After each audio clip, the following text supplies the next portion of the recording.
Natasha， 今日好開心請到室內空氣處理主席黃敬松先生 Mr. Barton Wong 上嚟接受訪問。黃 Sir 你好啊！唔好意思，我嗰個 title 比較長啊。OK， 今日咧其實咧係復活節，亦都楞住清明節，就好神奇。其實好少復活節楞住清明節嘅，咁啊祝大家復活節快樂，咁啊清明節安康下。OK， 黃 Sir， 我哋想問下咧，而家 AI 咧已經係咁高嘅科技啦，咁當然有好多好處嘅，咁亦都好方便。咁但係亦都聽見有一啲聲音咧，有啲朋友就擔心啊 AI 咁發達，有咩嘢可以會唔會日日會咁樣取代咗某一啲職位，或者有啲工作咧？咁有啲朋友都非常擔心。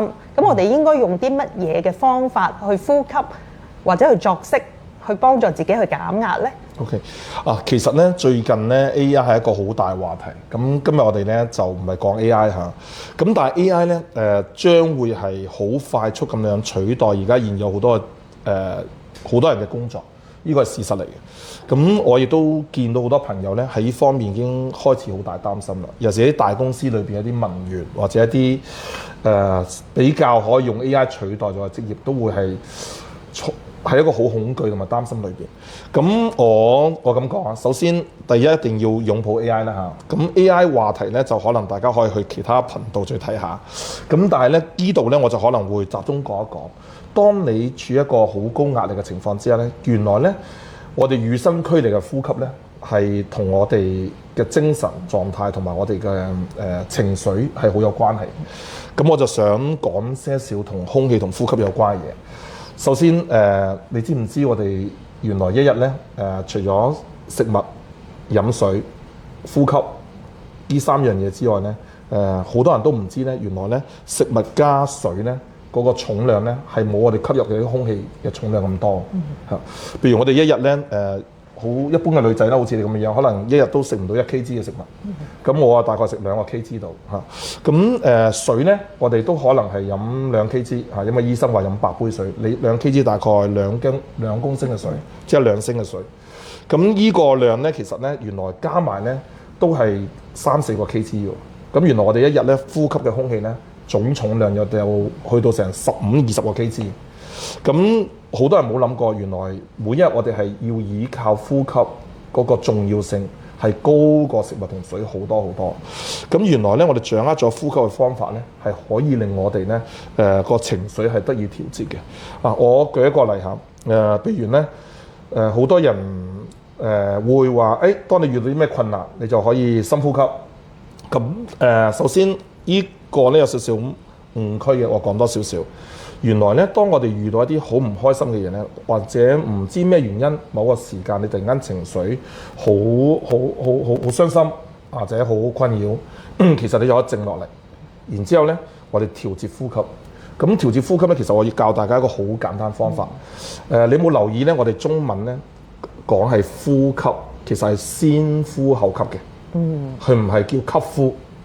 咁點解先呼後吸咧？原來當你佢裏邊有好深嘅意義啊！但係我今日唔足夠時間去長講，但我教大家一個好簡單方法。其實你只要咧一遇到好唔開心嘅嘢，你就可以咧靜一靜落嚟。無論你企喺度又好，坐喺度都好，你要就將啲空氣呼出嚟，輕輕呼出嚟。咁唔需要急嘅，唔需要好大力，唔需要慢慢呼，呼到咁上下你就閉氣。唔需要一定呼晒。咁你閉氣咧。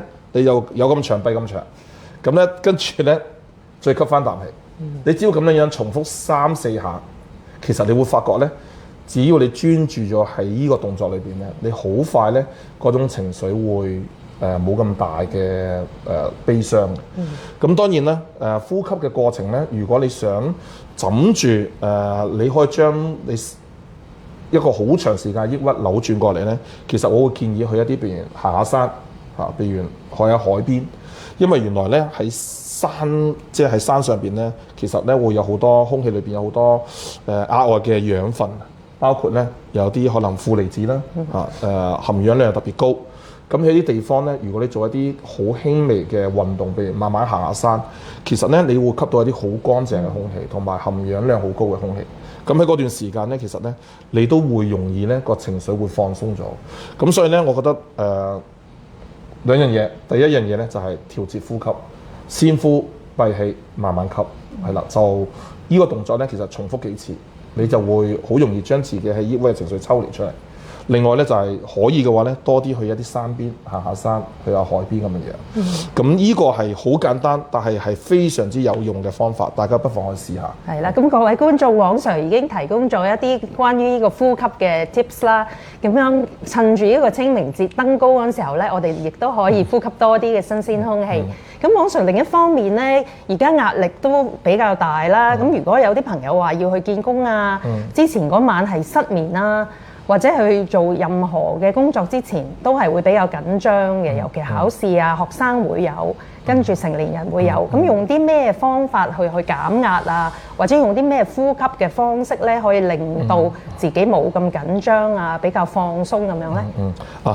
其實咧就我會咁講，好多時遇到一啲考試啊，或者要面試咧，其實個人都會特別緊張。咁喺特別緊張嘅情況之下咧，我哋就可能會個心跳加速。咁好多時咧，原來咧我哋個心跳速度快咧，同我哋呼吸都有關係喎。當你喺一啲咁緊張嘅情況之下咧，你特別要將個呼吸調得好慢。呢個就唔係話一定要先呼先定先吸先啦，唔需要你。總之要特別調慢，因為當你調慢咗之後咧，原來你個心跳會慢咗嘅。咁點樣為之慢咧？就係譬如舉個例，我而家呼吸嗰陣時咧，你會發覺咧，因為我一路講緊一路呼吸，咁可能咧，我就會比較快啲。咁如果你咧個語速慢，譬如我慢慢講咧，係會慢好多。咁當然你未見工之前咧，你會有段時間可能坐喺度。咁你坐喺度嗰段時間咧，其實你只要做一樣嘢好簡單，可能閉目養神，然之後咧慢慢吸，慢慢呼。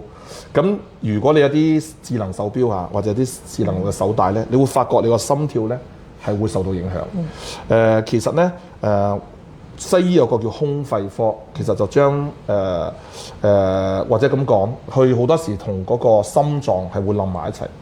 但係原來咧呼吸嘅節奏咧，呼吸個長同埋快咧，佢係可以大咁影響個心跳。咁所以咧如果大家遇到一啲好緊張嘅情況，呢個就唔係抑鬱啊，係或者唔係唔開心，係緊張、好緊張嘅情況咧，其實就係個巧妙就好簡單，調慢呼吸，係啦，甚至乎咧調慢到咧你俾你日常呼吸嘅節奏咧，可以慢10倍。甚至乎20倍，咁你個心跳個速度會慢慢就會壓落嚟。咁跟住你再見工嗰陣時咧，你就會冇咁驚啦。明白。黃 Sir，我見到台面咧係你帶嚟呢部機咧，呢部係咩嚟㗎？可唔可以同觀眾介紹下？其實咧，我哋呼吸咧係雖然係與生俱來。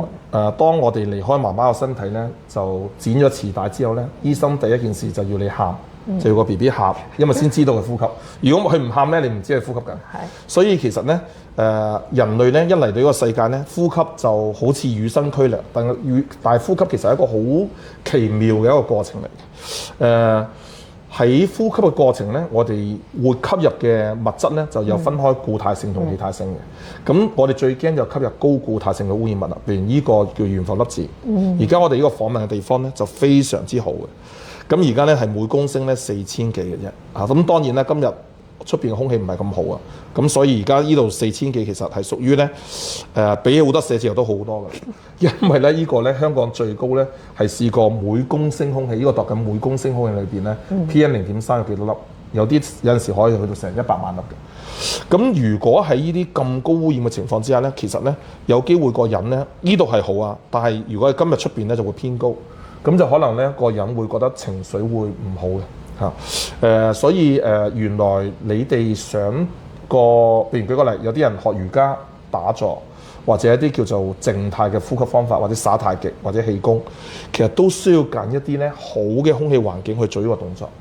咁佢先至對嗰個先至會相得益彰。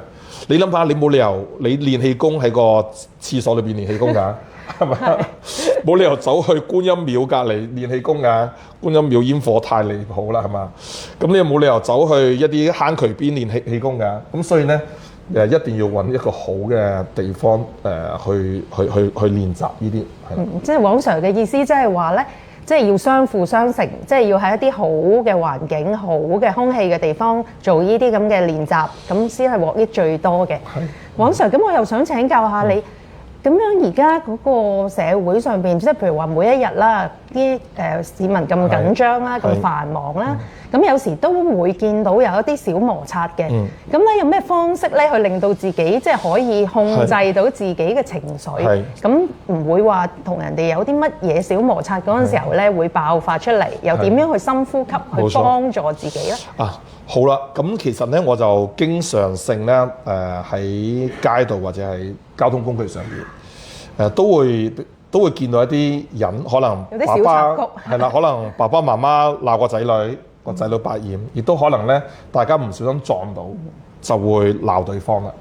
咁其實咧依啲無謂衝突咧，有陣時會演變成好嚴重嘅事情，譬如可能會打交，可能要叫警察，甚至乎有陣時咧可能咧甚至乎有啲呢個世界每一日都有發生一啲可能好少嘅意外，導致大家有衝突，導致失去咗生命都有。咁所以咧，我會建議咧我哋利用呼吸法，即刻可以將個情緒壓住。咁通常呢種呼吸法係點樣樣？就係閉氣。即係當你想好嬲嘅時咧，你就閉住氣。原來當你閉住氣嗰陣時咧，身體會處於一個好特別嘅狀態。只要你閉一閉氣，你忍住啖氣，忍住啖氣咧然之後你慢慢，當你忍一陣間之後咧，忍到忍無可忍嗰陣時咧，你就想呼或者吸，你就呼一下，再忍一忍，跟住就吸一下，忍一忍。其實原來咧忍氣咧就係最好咧。我哋中國有句説話係幾好，忍氣吞聲。原來喺情緒控制上邊咧，係閉氣係一種非常之好嘅控制情緒，包括可能有陣時喺屋企，如果同夫妻之間或者同屋企人之間有任何衝突咧，盡量閉一閉氣，忍一忍氣。咁然之後咧，離開個空間一陣間，再翻嚟，即係唔好大家困住一個地方。譬如喺交通工具碰到一個蠻不講理嘅人，忍一忍氣就行開，咁就冇事，乜事都冇啦嚇。咁所以忍氣吞聲咧，其實原來係呼吸法裏邊其中一種好重要。咁同埋咧，原來氣功裏邊咧，或者瑜伽裏邊咧，都有好多同閉氣有關嘅有用嘅訓練嘅。我簡單啲講，平時咧大家都可以嘗試下嘅，只要你間唔中試下練閉氣。原來對身體係有好多好處，咁因為咧呢個屬於少少偏向於係呼吸同健康之間嘅關係，咁我有機會咧再同大家傾下 ，OK？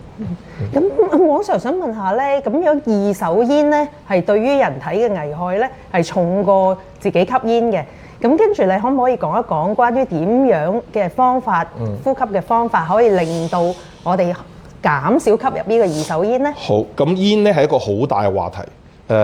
其實咧煙嘅呢個話題咧，可能我哋要有一集特別去講，但係我今日特別講幾句啊嚇 ，OK？ 其實吸煙咧，吸嘅人係最大傷害。好多時你聽有啲宣傳話二手煙仲影響大，其實佢嗰個表達係錯嘅。即係咩意思咧？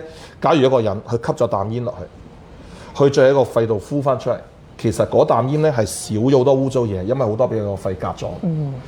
所以二手煙唔係講佢吸咗啖煙落去，呼翻出嚟嗰啖二手煙。二手煙係講嗰支煙佢點着咗唔食，其實就最傷害。